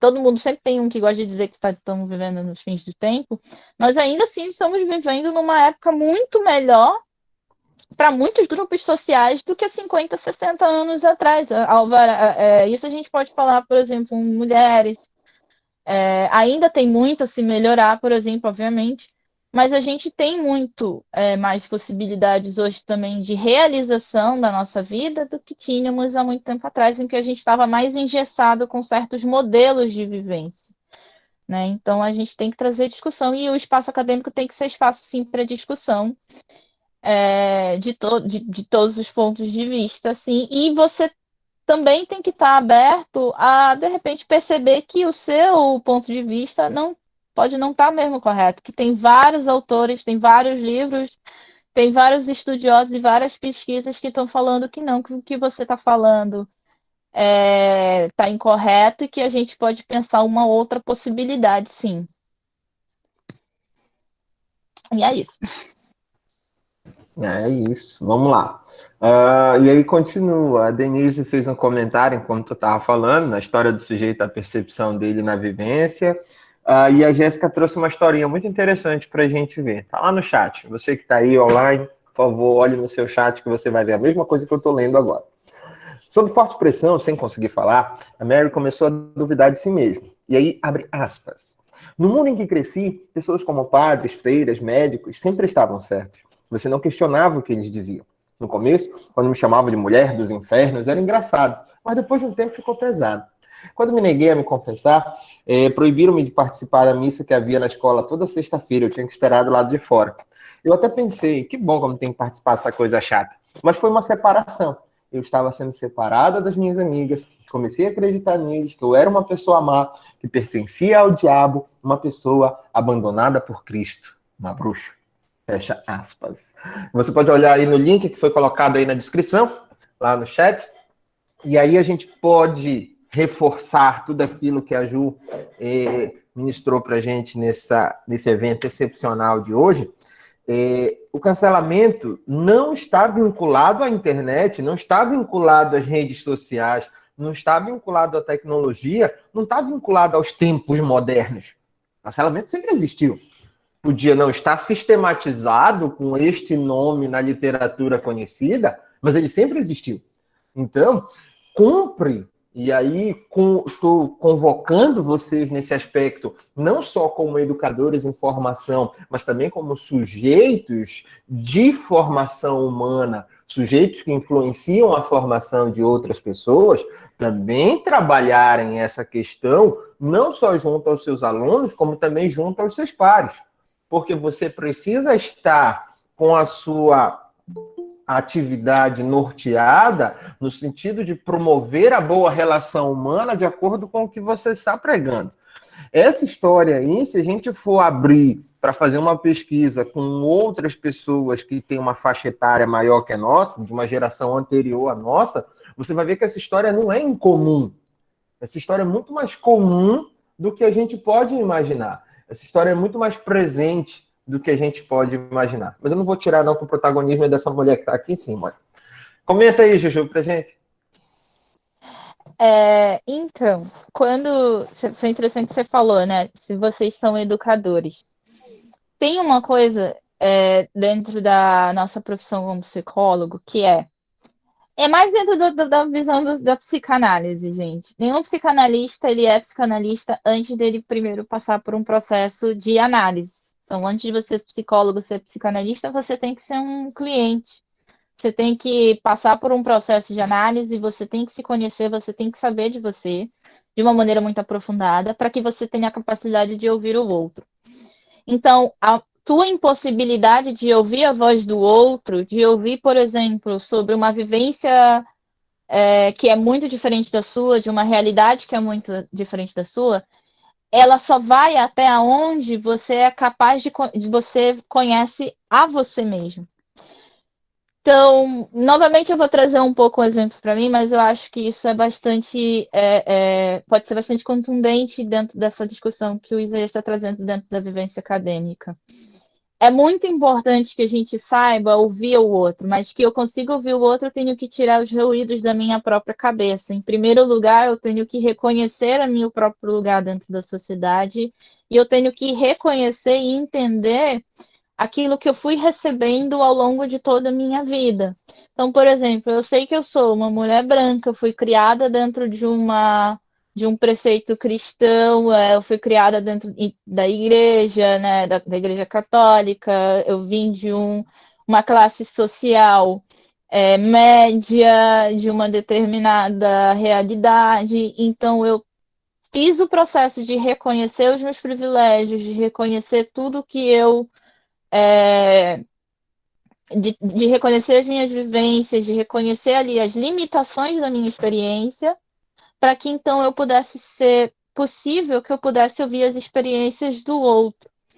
E aí, quando a gente faz esse processo, por exemplo, de sair do nosso país, que você deixa de estar num lugar ali de até certa forma privilégio e meio que seguro para você ir para um lugar onde você é meio que nada, você é um estrangeiro, você é o indiferente, você tem que ouvir a história do outro, né? E aí, a partir do momento que você começa a ouvir a história do outro, você começa a ver uma quantidade muito rica de possibilidades e de experiências e de realidades que vão muito além daquilo que você conhece. E que te exigem que você tenha que remexer as suas crenças. Então, por exemplo, quando a gente... Se você é educador, você primeiro tem que aprender a mexer as suas próprias referências, a bagunçar as suas próprias estruturas, para que você então consiga compreender e ouvir o outro. Porque se você não consegue mexer as suas referências, bagunçar as suas estruturas e repensar tudo isso, você não consegue abrir um espaço de recebimento do outro, de recebimento da realidade que vem do outro. Né? E aí eu vou voltar novamente, porque é um debate que ele é muito vivo dentro também da realidade que eu vivo, por exemplo, do público LGBT. A quantidade de professores que a gente tem que são completamente fechados a esse tipo de discussão dentro da escola é muito grande. Mas maior ainda é a quantidade de crianças e adolescentes que seriam muitíssimo beneficiados se eles sentissem que eles têm liberdade de conseguir conversar isso com um professor, ou com um psicólogo dentro da escola, ou com um psicopedagogo, ou com um pedagogo, ou com um diretor dentro da escola. Por quê? Porque ali ele tem uma referência de um adulto profissional que foi formado dentro do meio acadêmico para ouvir esse adolescente, para ouvir essa criança. E aí, quando eu tenho um meio acadêmico, uma turma de pedagogos que não tem essa capacidade de conseguir ouvir coisas que fogem completamente dentro da minha realidade, dentro daquilo que eu acredito, né? Eu estou fechando uma grande oportunidade, de repente, de eu estar acolhendo um sofrimento de um aluno, de eu estar acolhendo uma dúvida e uma dificuldade de um aluno que é extremamente importante para ele e que é extremamente importante dentro da formação intelectual e afetiva dele. Então, se você é um educador, você, em primeiro lugar, tem que educar a si mesmo. Você, em primeiro lugar, tem que se deseducar.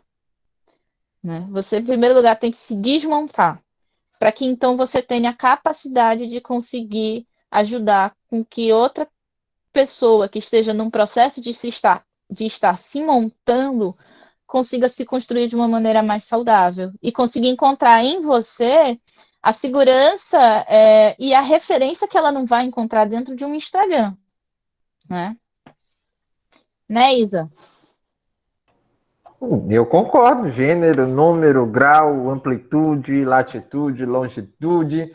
Deixa eu olhar o meu chat aqui. Ei, acorda, bicho. Vocês estão bem? Check. Bom dia, bora. Acorda. Oi.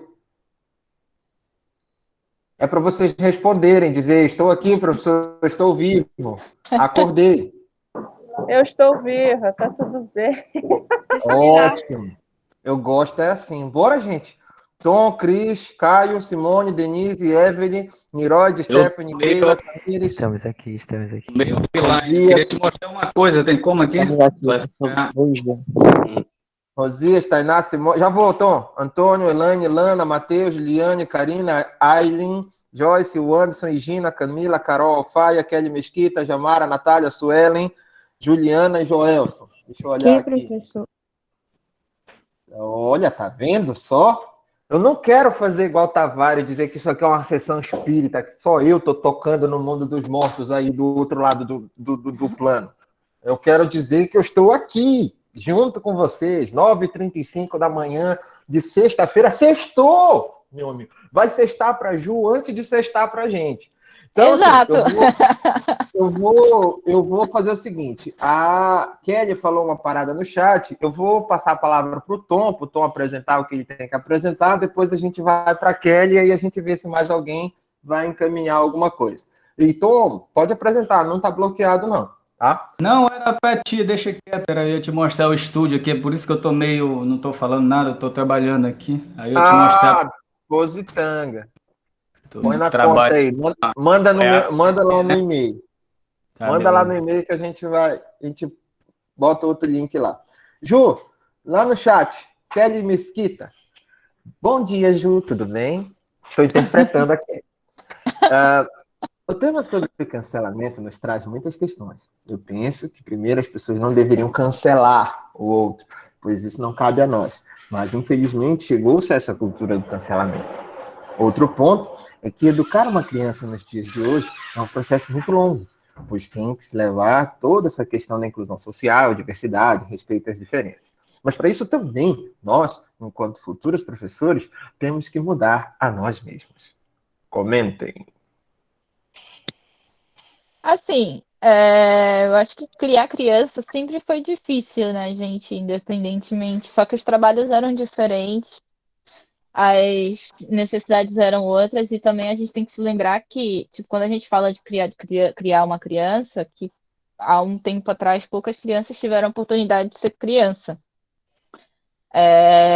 Hoje em dia a gente tem uma grande quantidade, lógico, com toda a evasão e todos os problemas escolares que a gente tem no Brasil, a gente tem uma grande quantidade de crianças dentro de escola, a gente tem uma grande em comparação a décadas passadas, né? Então é difícil, mas nós também estamos num espaço, num momento histórico que é unânime. Todos nós entendemos que as crianças têm que ir para a escola, que criança tem que ter seu tempo de criança e que criança tem que tem produtos específicos para criança, tem mídia específica para criança e é um pouco recente isso, né? Criança até um pouco tempo atrás não tinha esse direito de ser criança, a não ser as crianças que tinham condições econômicas e não precisavam sair para trabalhar, né? É lógico que hoje em dia a gente sabe que tem ainda uma grande quantidade de crianças que, infelizmente, ainda são obrigadas a trabalhar e abandonar a escola, tem uma grande evasão escolar, mas, como eu disse antes, é uma situação bem melhor do que estávamos vivendo até um tempo atrás. E assim, em relação a questão da diversidade e tudo mais, que as pessoas colocam, que a gente tem hoje, é muito mais complicado. Gente, o cancelamento, repetindo para vocês, por que antes você não tinha que se preocupar tanto com a questão da diversidade? Porque quem era diverso era expulso do seu meio social. Então, por exemplo,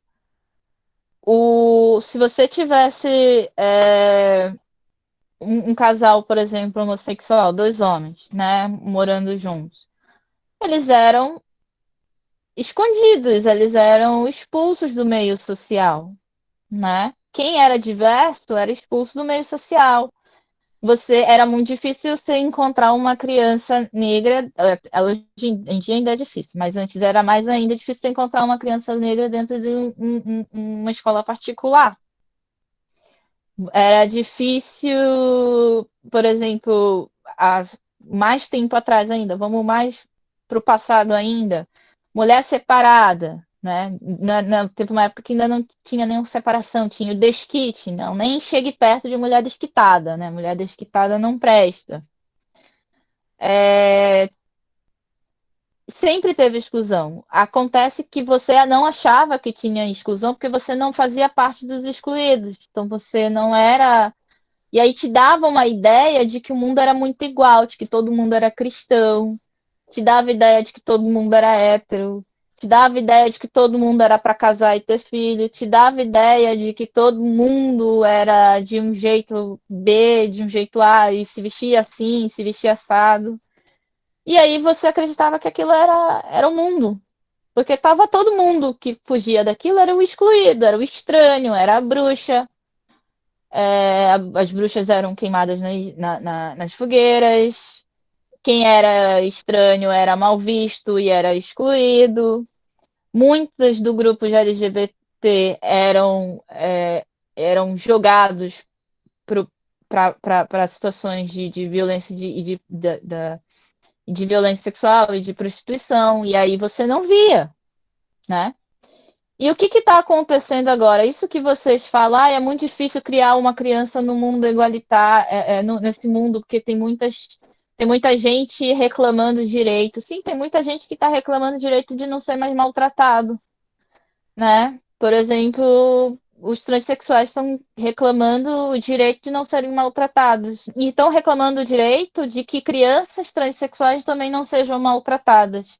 Né? Não sejam maltratadas, por exemplo, por um educador que vai provocar que essa criança deveria ter como referência, deveria ter como ajuda, e ele vai ser um grande traumatizador dessa criança. Né? Então, as mulheres, por exemplo, estão reclamando e estão exigindo equalidade, estão exigindo de que não, eu não quero cumprir esse papel que dizem que eu devo cumprir, e a gente vai continuar reclamando, e hoje a gente tem um espaço de comunicação, que são as redes sociais, que a gente tem muito mais possibilidade de dar o nosso testemunho. E aí você também vão ter muito mais a sensação de que vocês estão entrando em contato com realidades que são muito fora dentro daquilo que você foi criado para acreditar como a realidade. Então, o que está acontecendo, gente, é que muita gente que antes era maltratada, abusada, para trazer uma musiquinha para vocês, né? Muita gente, não sei se vocês conhecem a musiquinha, joga pedra na Geni, bate na Geni, né? Ela é boa de bater, ela é boa de cuspir. Todas essas pessoas que eram cuspidas, se jogava pedra e tudo mais, hoje estão encontrando um caminho de comunicação sobre a sua realidade, que é a internet, né? E aí vocês estão tendo que fazer o quê? Opa!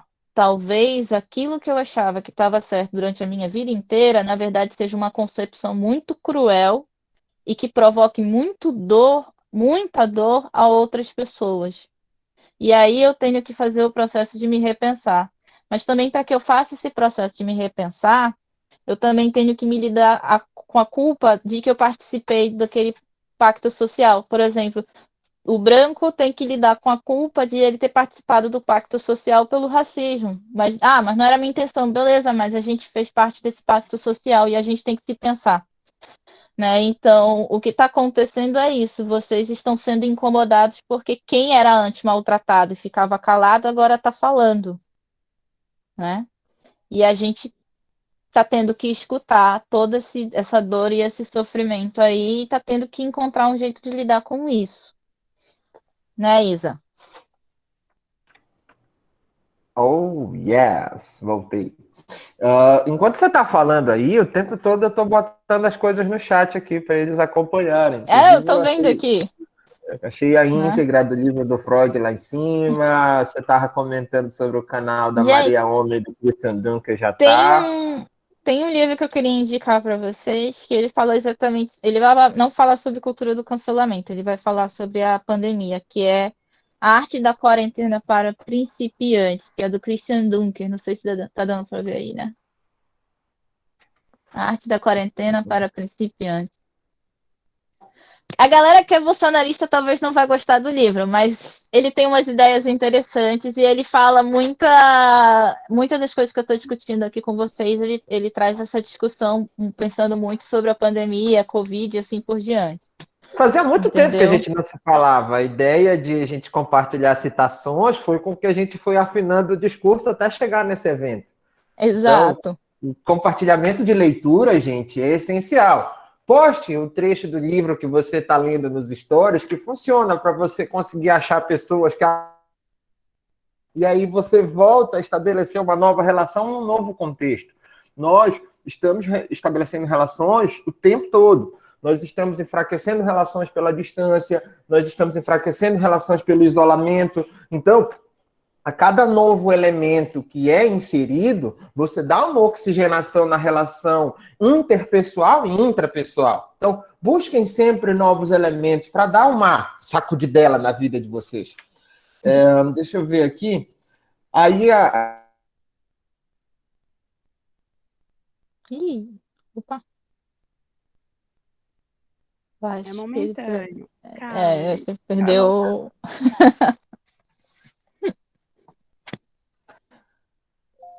É só para dar um pouco mais de emoção. eu acho que eu caí. Voltei. E aí a gente voltando no chat, eu perdi. Eu acho que... não perdi, não. Aqui a fala da Kelly. As pessoas trans estão lutando pelo direito à própria vida. O país é o que mais mata travestis e transexuais. Inclusive, políticas de ações afirmativas, elas não precisam estar voltadas apenas para a inclusão, e sim para inclusão e permanência, acompanhamento, para dar condições. Igualdade e equidade são conceitos completamente diferentes. Então, é importante que a gente pense nessa perspectiva também. Eu vou deixar essa aqui para a Juliana, que essa aqui não é da minha alçada. A frase da Jéssica, lá no chat. É uma frase que ficou na minha mente, que na explicação da palestrante se destaca, abre aspas, para ouvir o outro, devo tirar os ruídos da minha cabeça. Dá uma reforçada nisso, Ju, vai, que você é top. Eu acho que é isso que eu venho. Acho que eu vou acabar um pouco me repetindo aqui. É isso. Era os encaminhamentos para a gente já finalizar, entendeu? Por isso que eu pedi para te fechar. É isso, assim. Eu vou me repetir, mas assim, eu quero repetir com outras palavras para que talvez isso possa inspirar vocês a fazer essa busca também. O que acontece? Quando você vive determinadas realidades, você escuta o mundo com essa visão, né? Você vai escutar, né? As pessoas a partir da sua visão, a partir de tudo aquilo que você aprendeu. E isso te deixa um pouco engessado, né? E aí, o que acontece? Toda vez que você escutar uma pessoa, e aí você vai com esses ruídos na sua mente, você não escuta o que a pessoa está te falando. Você escuta aquilo que você consegue digerir dentro da informação que aquela pessoa está te trazendo. Então, por exemplo, vai chegar alguém falando sobre uma vivência de uma injustiça social, que essa pessoa faz parte desse grupo. Por exemplo, é uma pessoa com necessidades especiais. Eu não tenho necessidades especiais, eu não tenho proximidade com esse público e tudo mais, não é a minha realidade. E aí eu vou escutar essa pessoa. E no momento que eu escuto essa pessoa, eu vou escutar essa pessoa dentro dos meus ruídos. E aí, por exemplo, é muito comum a gente vai escutar a pessoa com necessidades especiais e a gente vai escutar com aquela coisa do coitadismo para cima daquela pessoa, né? A gente vai escutar com aquela coisa, nossa, que pena, mas ele é assim, ou nossa, que pena, ele precisa passar por isso. E isso daí não é escutar alguém, né? Isso daí não é você estar entendendo a realidade do outro. O que é necessário para a gente conseguir entender melhor a realidade do outro? É a gente conseguir entender que nós não sabemos, de que nós podemos estar muito errados e que nós não sabemos de tudo. Porque às vezes, gente, o que eu percebo muito é que as pessoas elas chegam numa discussão já acreditando que elas sabem exatamente como é que funciona o mundo, como é que funcionam as coisas. E elas não realmente entram numa discussão com uma sensação de curiosidade, com uma certa ingenuidade.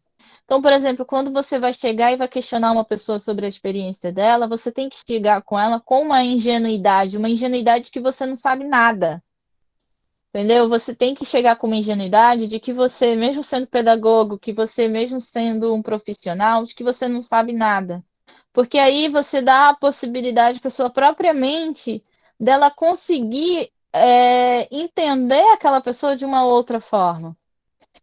Então é impossível para a gente que trabalha com educação, para a gente que trabalha com a mente humana, ouvir o outro indo com arrogância de que a gente já sabe as respostas. E uma grande arrogância é a gente acreditar que tudo é difícil de discutir. Porque religião e sexualidade não se discute, porque política a gente não tem que discutir. Isso é uma tremenda de arrogância, porque na verdade são temas que eles dependem de discussão, estão sendo discutidos há anos e anos, e a academia é o espaço para discussão. Mas o que a gente precisa para a gente conseguir ouvir é ter essa abertura e essa ingenuidade de entender que a gente não pode simplesmente não saber de nada, né? A gente tem que se dar essa oportunidade de não saber e ouvir o outro como se nós estivéssemos ouvindo essa pessoa pela primeira vez, em todas as suas experiências, em todos os públicos. Eu falo, e aí já trazendo um pouquinho para uma experiência pessoal, isso daí foi uma coisa muito importante para mim quando eu saí do país, que quando você sai do país, você tem que lidar com uma quantidade de experiências e de mudanças muito grande. E com uma quantidade de gente que vem de experiências e de vivências que são completamente diferentes das suas, inclusive de país e de falas. E desse processo de fazer o mestrado também de resolução de conflitos, a gente meio que vai se tocando que o que nós não temos muitas vezes é a ingenuidade e a bondade de ouvir o outro sem que a gente queira estar certo dentro da discussão, né? Sem que a gente queira dar para o outro a resposta do que a gente acha que é o correto. Então é isso, gente. Eu espero que essa participação, essa palestra, essas perguntas possam um pouco inspirar vocês aí a retomar um pouco do debate dentro da academia, porque a academia é para retomada de debate e é para retomada de debate científico. Eu acho que o que eu sinto muita falta da galera que está dentro do meio acadêmico é ouvir as pessoas falarem a partir do debate que é científico, a partir dos autores, a partir dos estudiosos, a partir dos pesquisadores, a partir dos cientistas que se dedicaram a vida inteira para construir o conhecimento que a gente hoje tem acesso e que hoje estão sendo muitas vezes cancelados ou jogados no lixo porque a gente acha que o que a gente sabe é maior. E aí a gente joga que discutir sobre religião e sexualidade é difícil, quando na verdade isso é parte do processo de estar dentro da academia, né? E temos muitos estudiosos aí que a gente pode estar usando para se basear e para discutir as nossas questões, para discutir as coisas que estão acontecendo no mundo, sem que a gente precise ficar recorrendo a achismos da nossa parte, né? A gente tem que lembrar que dentro da academia não cabe a cultura do cancelamento. Aí, dentro da sala de aula de vocês, não pode existir cultura do cancelamento. Tá? E é isso.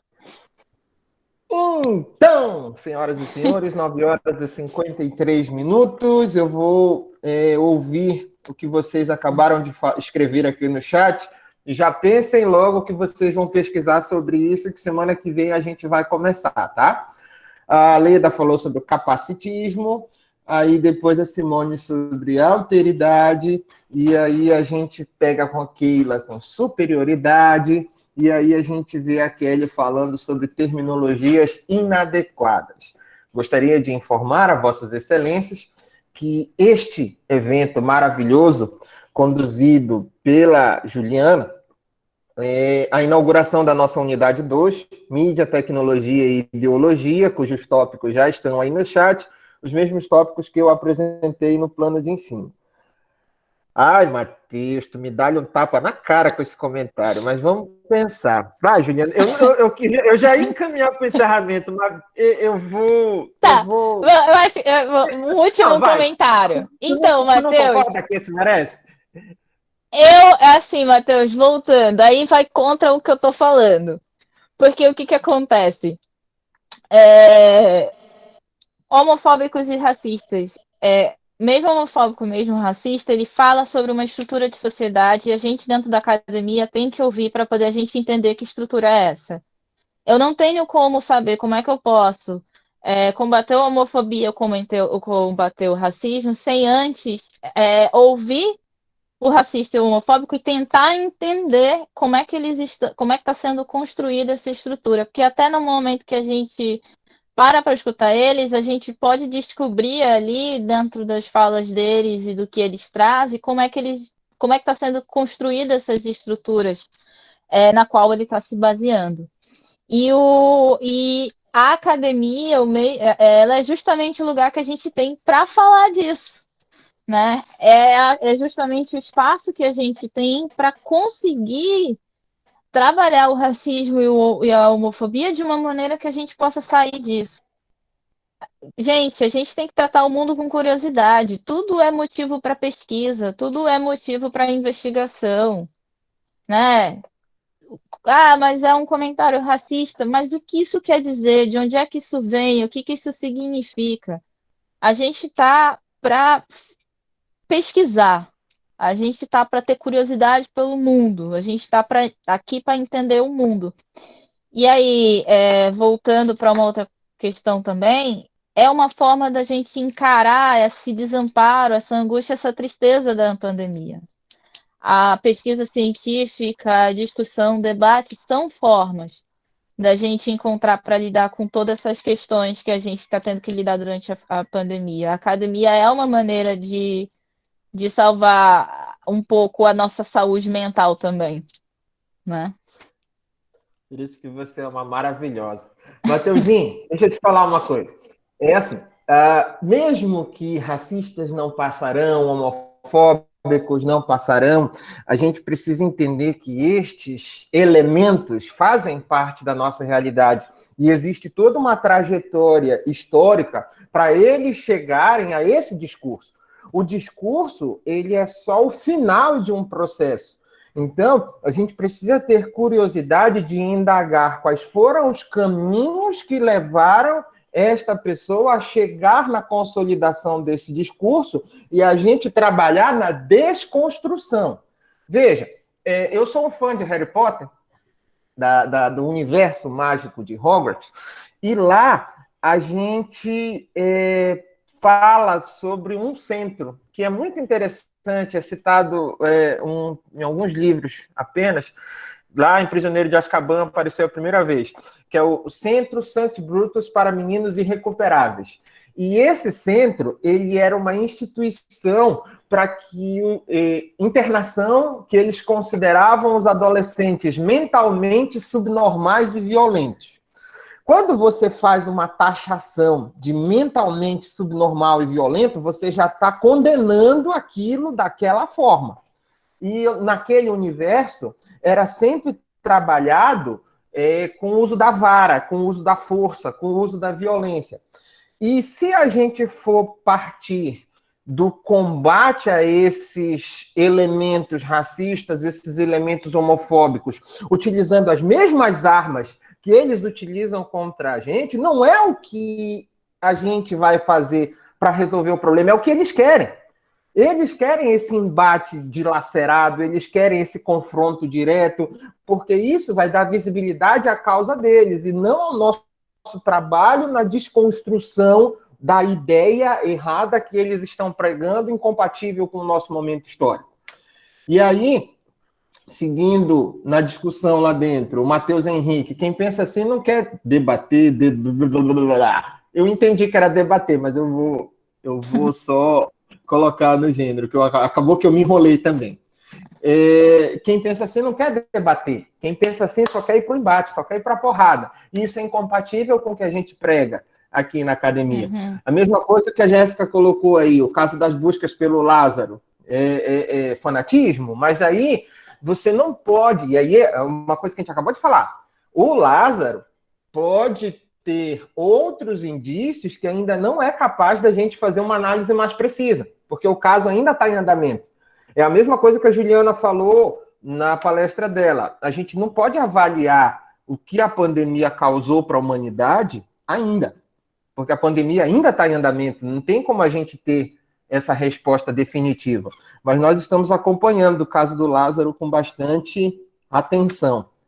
Bom, dito isto, Ju, Eu te agradeço muito, muito, muito, Eu muito, é que muito agradeço demais, muito, tá? adorei o convite. Esse momento eu acho que foi fantástico para todo mundo.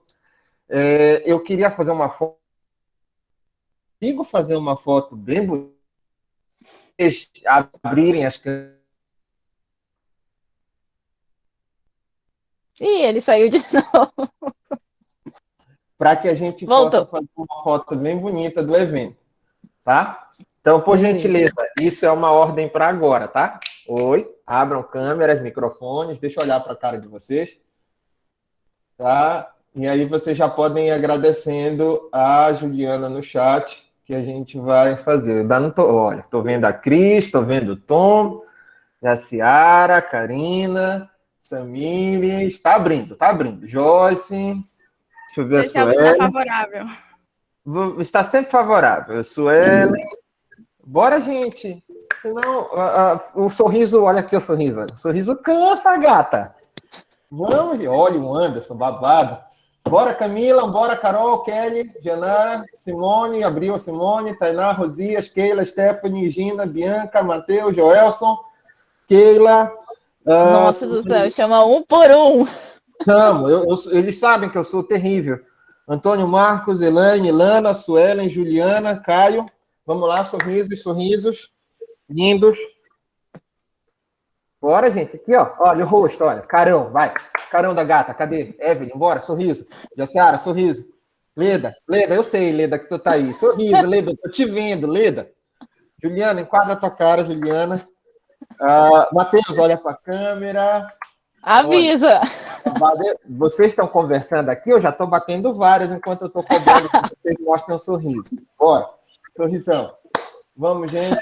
Uma dessas vai ter que prestar. Não é possível que uma dessas não preste. Bora, sorrisão. Sorrisão da gata. Cadê? Isso, é doida. Vocês são demais. Gente, palmas aí para Juliana. Muito obrigado pela participação de todos. Eu quero agradecer imensamente todos vocês que estão aqui até agora. Aos meus alunos atuais, informo que eu vou colocar lá na nossa sala de aula virtual a íntegra da palestra. Aos convidados que vieram por parte dos representantes e da divulgação externa que a gente fez, eu vou disponibilizar lá o link no YouTube. Os certificados, quem fez a inscrição direitinho lá na plataforma Eventry, até hoje, até mais tarde, vai estar sendo encaminhado por ela para o e-mail de vocês, tá bom? Hashtag paz, sextou para todo mundo. Sextou. Obrigado, meu bem. Beijo. A gente se vê por aí. Tchau, gente. Beijo, Até a próxima. Tchau. Tchau, professor. Bom dia. Tchau, bom fim de semana. Tchau, professor. Tchau, gente.